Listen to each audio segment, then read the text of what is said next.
नमस्कार, मैं हूं हरिशंकर व्यास। विधानसभा चुनाव 2013 में आपका स्वागत है। राजस्थान में भले अशोक गहलोत बनाम वसुंधरा राजे की धुरी पर चुनावी मुकाबला हो रहा है, लेकिन मध्य प्रदेश और छत्तीसगढ़ में कांग्रेस ने मुख्यमंत्री उम्मीदवार नहीं उतारा है। शिवराज सिंह चौहान और रमन सिंह के आगे कांग्रेस बतौर पार्टी चुनाव लड़ रही है। प्रचार अभियान प्रमुख के नाते मध्य प्रदेश में ज्योतिरादित्य सिंधिया को आगे किया गया, लेकिन इससे महाराजा बनाम जन सेवक की तुलना चली। उससे फिर कांग्रेस का फोकस बटा। इसलिए लाख टके का सवाल है कि कांग्रेस किस बुनियाद पर अपना प्रचार उठा रही है। आज इस पर चर्चा है। कांग्रेस के नेता लक्ष्मण सिंह से इस पर बातचीत करेंगे, लेकिन यह चर्चा बाद में होगी। उससे पहले देखी जाए कुछ चुनावी कानाफूसी।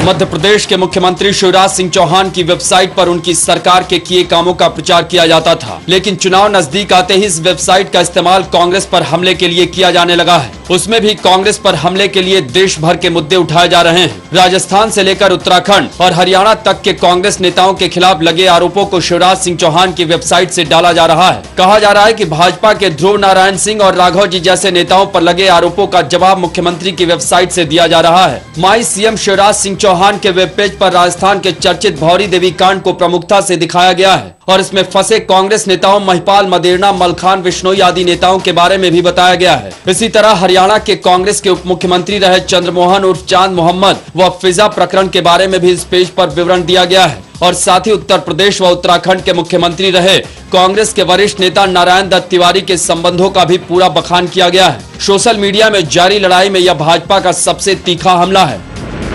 मध्य प्रदेश में कांग्रेस का टिकट बंटवारा सबसे ज्यादा विवादों में है। कांग्रेस के चुनाव अभियान समिति के प्रमुख ज्योतिरादित्य सिंधिया और केंद्रीय मंत्री कमलनाथ टिकट बांटने में राहुल गांधी के फॉर्मूले को लागू करना चाहते थे। अगर वो फॉर्मूला लागू होता तो सांसदों की नहीं चलती और दिग्विजय सिंह खेमे के नेताओं को किनारे होना होता। इसलिए सांसदों ने शिकायत करके ऐसी व्यवस्था कराई कि सिंधिया और कमलनाथ स्क्रीनिंग कमेटी की बैठक से बाहर रहे। उसके बाद सांसदों और दिग्गज नेताओं ने अपनी मर्जी से टिकट कराए। उज्जैन के सांसद प्रेमचंद गुड्डू पर तो आरोप लगा है कि उन्होंने प्रत्याशियों को दिए जाने वाले बी फॉर्म पर धोखे से अपने बेटे का नाम लिखवा लिया और अधिकृत प्रत्याशी को बिठाकर उसकी जगह अपने बेटे को उम्मीदवार बना दिया। इसी तरह राहुल फॉर्मूले से बाहर जाकर अरुण यादव, सज्जन सिंह वर्मा, सत्यव्रत चतुर्वेदी आदि सांसदों ने अपने करीबी रिश्तेदारों के लिए टिकट हासिल कर ली। इसका नतीजा ये हुआ कि सिंधिया के कई समर्थक टिकट नहीं मिलने से नाराज हैं। सुरेश पचौरी के भी उनके समर्थक नाराज हैं। कांग्रेस के एक सांसद राव उदय प्रताप सिंह ने नाराज होकर पार्टी छोड़ दी। दूसरे भी कई नेता टिकट बंटवारे से बुरी तरह खफा हैं और उनका मानना है कि चुनाव नतीजों में उनकी नाराजगी का असर दिखेगा।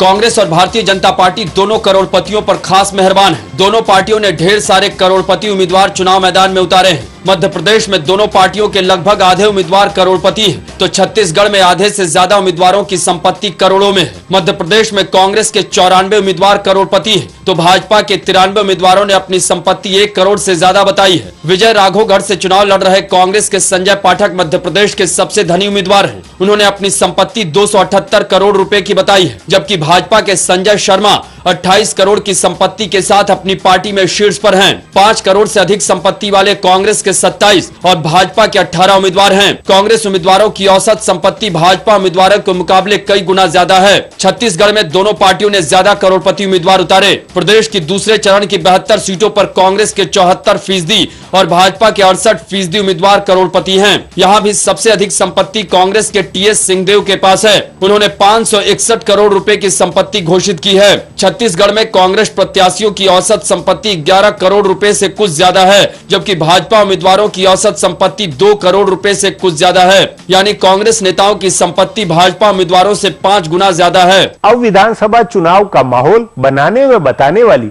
इन सुर्खियों पर गौर करें। राजस्थान में कांग्रेस और भारतीय जनता पार्टी दोनों ने राज परिवार के सदस्यों पर दांव लगाया है। कांग्रेस पार्टी ने कुंदनपुर से भरत सिंह, भरतपुर से विश्वेंद्र सिंह, बीजापुर से रोहिणी सिंह, लोहारू के नवाब दुरुमिया और भाजपा से बगावत करने वाले भिंडर रणधीर सिंह को टिकट दिया है। तो दूसरी ओर भाजपा ने जयपुर राजघराने की दिया कुमारी, बीकानेर की सिद्धि कुमारी, शाहपुरा के राव राजेंद्र सिंह, खिनवसर के गजेंद्र, बजौलिया से ब्रजेंद्र सिंह आदि को टिकट दिया है। मध्य प्रदेश में इस बार निर्दलीय प्रत्याशियों की संख्या घट गई है। इस बार 1092 निर्दलीय उम्मीदवार चुनाव मैदान में हैं, जबकि 2008 के पिछले चुनाव में 1400 निर्दलीय प्रत्याशी मैदान में उतरे थे, जिनमें से 3 जीते थे। माना जाता है कि जातीय समीकरण को प्रभावित करने के लिए कांग्रेस और भाजपा के उम्मीदवार अपने खर्च पर निर्दलीय प्रत्याशी उतारते हैं और उनको मिलने वाली सुविधाओं का खुद फायदा उठाते हैं। लेकिन इस बार चुनाव खर्च को लेकर आयोग ने ऐसी सख्ती की है जिससे दोनों पार्टियों ने निर्दलीय उम्मीदवार उतारने से तौबा की है, तभी इनकी संख्या में 25% की कमी आई है। मध्य प्रदेश में कांग्रेस और भाजपा के बीच कमाल की लड़ाई हो रही है। दोनों पार्टियां एक दूसरे पर कुछ अनोखे आरोप लगा रही हैं। ध्यान रहे इसी प्रदेश में कांग्रेस ने कमल के फूल के तालाब ढकने की मांग की थी। बहरहाल अब कांग्रेस ने कहा है कि भाजपा का घोषणा पत्र उसकी नकल है। दूसरी ओर भाजपा नेताओं का कहना है कि जनता ब्रेक के बाद आपका स्वागत है। संदेह नहीं है कि शिवराज सिंह चौहान का नेतृत्व जहां भाजपा की बुनियाद है, वहीं कांग्रेस नेतृत्व बिना बुनियाद के है। लेकिन कांग्रेस को भाजपा सरकार के खिलाफ एंटी इनकम्बेंसी बनी दिख रही है। यही कांग्रेस के आत्मविश्वास का सबसे बड़ा आधार है और इस पर कांग्रेस के नेता लक्ष्मण सिंह से मेरी बातचीत है। ध्यान रहे, दिग्विजय सिंह के भाई लक्ष्मण सिंह कई बार सांसद रहे हैं। उनका राजनीतिक अनुभव लंबा है। वे कांग्रेस बनाम भाजपा के फर्क को भी बखूबी जानते हैं। इसी के मद्देनजर अब उनसे बातचीत है। लक्ष्मण सिंह जी, आप प्रदेश के कांग्रेस मुख्यालय में लगातार बैठ रहे हैं, लगातार पूरे प्रदेश की फीडबैक ले रहे हैं। आपके अनुसार ये जो चुनाव, विधानसभा चुनाव में मुकाबला किस आधार पर होता हुआ लगता है? क्या राष्ट्रीय मुद्दे, राष्ट्रीय हवा, या प्रदेश स्तर की हवा, या कार्यकर्ताओं के या उम्मीदवारों के बीच में मुकाबला होता हुआ लगता है? क्या आखिर लड़ाई किस बात पर होती हुई ज्यादा लगती है? देखिए, मैं मुख्यालय में बैठता हूं पार्टी के, और मैंने प्रदेश का भ्रमण भी किया है अधिकांश जिलों का। ये प्रदेश के मुद्दे तो हावी रहेंगे, सबसे हावी प्रदेश के मुद्दे रहेंगे, क्योंकि प्रदेश का चुनाव है। उम्मीदवार कौन है ये भी बहुत मायने रखेगा, और राष्ट्रीय मुद्दे भी रहेंगे, लेकिन प्रदेश के मुद्दे ज्यादा हावी रहेंगे। दूसरी बात, मोदी जी की बात सभी लोग कर रहे हैं। मोदी जी अभी भी अपने आप को एक राष्ट्रीय नेता के रूप में स्थापित नहीं कर पाए हैं। तो वो जो मोदी फैक्टर है, जैसा लोग कह रहे हैं, वो मध्य प्रदेश में इतना ज्यादा नहीं चल पाए। नहीं, लेकिन फिर आपके अनुसार क्या प्रदेश के मुद्दे के ऊपर लड़ेंगे या कार्यकर्ताओं पर ज्यादा? अगर आप तुलना करें, कितना प्रतिशत कार्यकर्ताओं की लड़ाई या उम्मीदवारों की लड़ाई पे होता होगा? उम्मीदवार और कार्यकर्ता, देखिए, कांग्रेस का कार्यकर्ता पिछले 10 साल से संघर्ष कर रहा है, और कभी ऐसा नहीं हुआ कि कांग्रेस 10 साल सत्ता के बाहर रही हो। और कांग्रेस का कार्यकर्ता का मनोबल बहुत बड़ा हुआ है, और उसने बहुत मेहनत की है, संघर्ष किया है, और उसकी मेहनत के आधार पर पार्टी सत्ता में आएगी। नहीं, लेकिन मेहनत ये कहा जाता है कि पार्टी पिछले 10 सालों में से करीब 9 साढ़े 9 साल विपक्ष में होते हुए भी विपक्ष की भूमिका उतनी प्रभावी ढंग से नहीं निभा पाई। पिछले 6 महीने में जरूर सब नेताओं में एकजुटता, या ये जो तमाम सभाएं, रैलियां, सब कुछ हुई है, 6 महीने में कोशिश हुई है, लेकिन पिछले 8-9 सालों में कोई ज्यादा कोशिश नहीं हुई। नहीं, देखिए, प्रयास बराबर हुआ है। निरंतर तहसील स्तर पे, जिले स्तर पे, प्रदेश स्तर पे आंदोलन खूब हुए हैं, परंतु जो मीडिया कवरेज हमको मिलता था वो प्रदेश स्तर पे जो कार्यक्रम होते थे उनका मिलता था। लेकिन जिले स्तर पे जो होते थे कार्यक्रम, तहसील स्तर पे कार्यक्रम होते थे, वहाँ मीडिया का जो समर्थन कांग्रेस को लेना चाहिए था, शायद वो नहीं ले पाए। लेकिन संघर्ष तो किया पार्टी नहीं, संघर्ष किया। लेकिन आपके अनुसार 10 सालों में लगातार विपक्ष में, या लगभग मतलब 110 सीटें ऐसी जहां लगातार बहुत बुरी तरह पार्टी हारती रही है, वहां क्या बूथ स्तर पर कांग्रेस का अपना कुछ प्रबंध हुआ है, या बूथ स्तर की लड़ाई पे भाजपा को भारी माना जाता है? इसको लेकर क्या कहना है? नहीं, अब देखिए, भाजपा बूथ स्तर पर अब भारी नहीं है, ऐसा मेरा ऐसा मानना है। एक उदाहरण मैं आपको देता हूं, आप नोट कर लीजिए। सिवनी जिले में एक बरघाट सीट है, 25 साल से कांग्रेस नहीं जीती, इस बार जीतेगी। तो नहीं, वो उम्मीदवार के कारण जीतेगी या जो पोलिंग पे हमारे लोग हैं, संगठन और उम्मीदवार भी। लेकिन कांग्रेस के जो पोलिंग एजेंट हैं, संगठन के लोग हैं, उन्होंने बड़ी मेहनत की है। वहां भारतीय जनता पार्टी का संगठन जैसे काम पहले करता था, अब उनका परफॉर्मेंस इस चुनाव में वैसा नहीं रह पाएगा, ऐसा मेरा सोचना है। नहीं, लेकिन इसमें क्या वजह? क्या कांग्रेस के नेता या कार्यकर्ता लगातार वनवास के कारण होके बिल्कुल अब वो परेशान होके कि भाई अब किसी तरह एकजुट होके करना पड़ेगा, ये भाव है या क्या? भारतीय जनता पार्टी का कार्यकर्ता जो मेहनत करके सत्ता में पार्टी को लाया, वो ये देख रहा है कि देखो नेता कितने धनवान होते जा रहे हैं, कितने पैसे वाले होते जा रहे हैं, कितना भ्रष्टाचार हो रहा है उसके आसपास, और मेहनत उसकी रही है, तो कहीं ना कहीं वो उपेक्षित अपने आप को बहुत महसूस कर रहा है, चल रहा है। नहीं, लेकिन आपका मानना है कि वो जो भाजपा का कार्यकर्ता, जो भाजपा का बूथ संभालने वाला, वो इस बार कांग्रेस की तरफ जाएगा? क्योंकि भाजपा के लोग कांग्रेस में जाके काम करे या कांग्रेस का समर्थन करे, ये कभी कहीं होता हुआ लगा नहीं है। आरएसएस का एक सर्वे आया, उसमें वो 80 सीट भारतीय जनता पार्टी को दे रहे हैं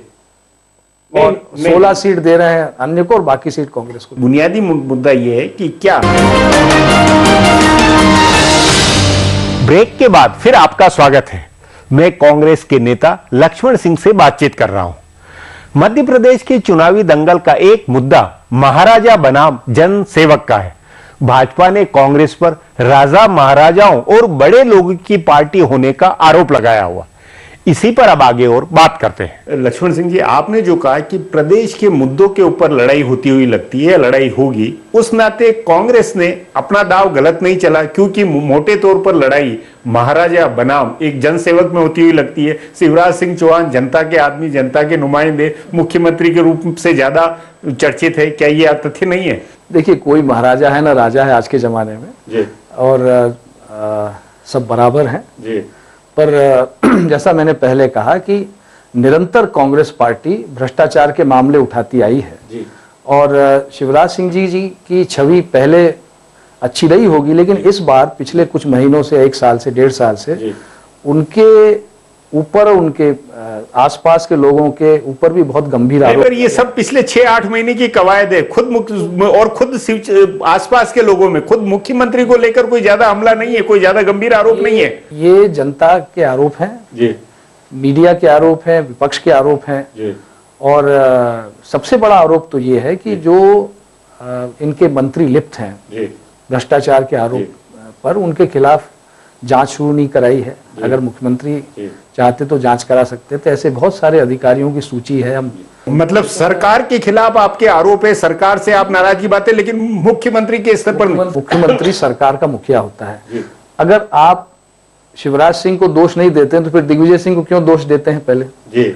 जब दिग्विजय सिंह जी को आप दोष देते हैं तो शिवराज सिंह जी को भी दीजिए। नहीं, लेकिन ये नहीं लगता है कि कुल मिलाकर एक मतलब आसपास के लोगों में या मंत्रियों के खिलाफ आरोप के हल्ले के ऊपर, लेकिन प्रदेश के मुख्यमंत्री या भाजपा के खिलाफ एक माहौल बनाने की जो बात या हवा की जो बात है, उसमें कांग्रेस सफल नहीं हो पा रही है? भाजपा के खिलाफ माहौल बना हुआ है, मैं बनाने की जरूरत नहीं है, बना हुआ है।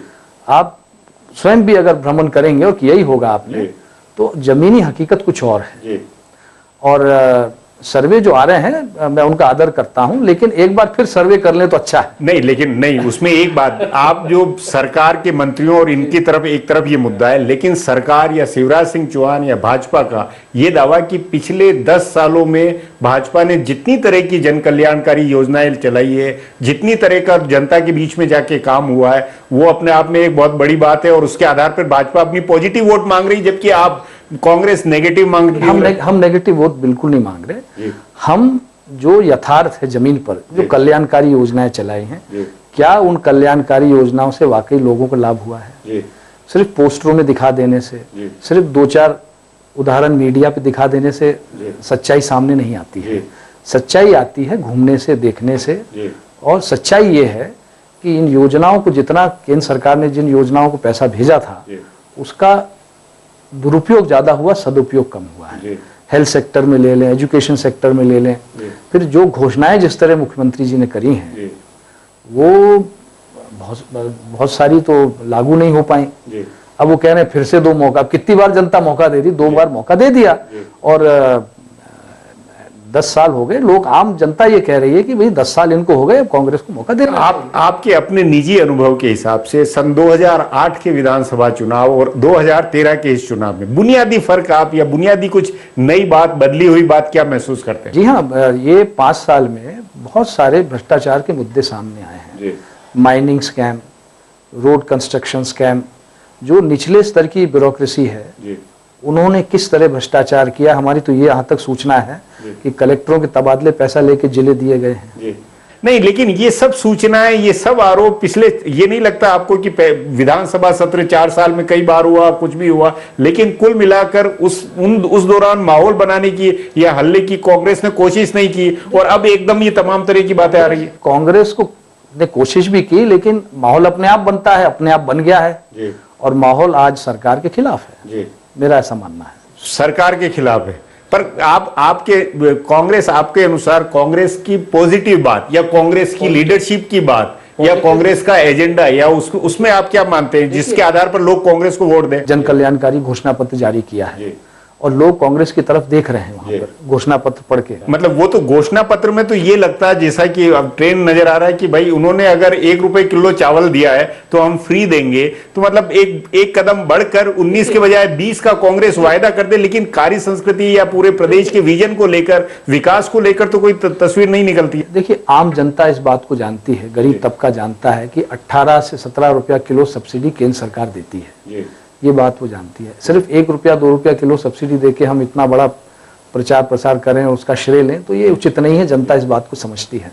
पर लक्ष्मण सिंह जी, आप सचमुच में इस बार मतलब जमीनी तौर पर, मैं जमीनी क्योंकि आपका जमीनी नाता रहा है, कि लगता है आपको कि कांग्रेस मुकाबले में है? कांग्रेस आगे है। जी हाँ, बिल्कुल, निश्चित रूप से हम सरकार। जी लक्ष्मण सिंह जी, बातचीत को यहीं समाप्त करेंगे। प्रोग्राम में आने के लिए बहुत बहुत धन्यवाद। हमारा प्रोग्राम अब यहीं खत्म होता है, मुझे इजाजत दीजिए, कल फिर मिलेंगे इसी चैनल पर इसी समय।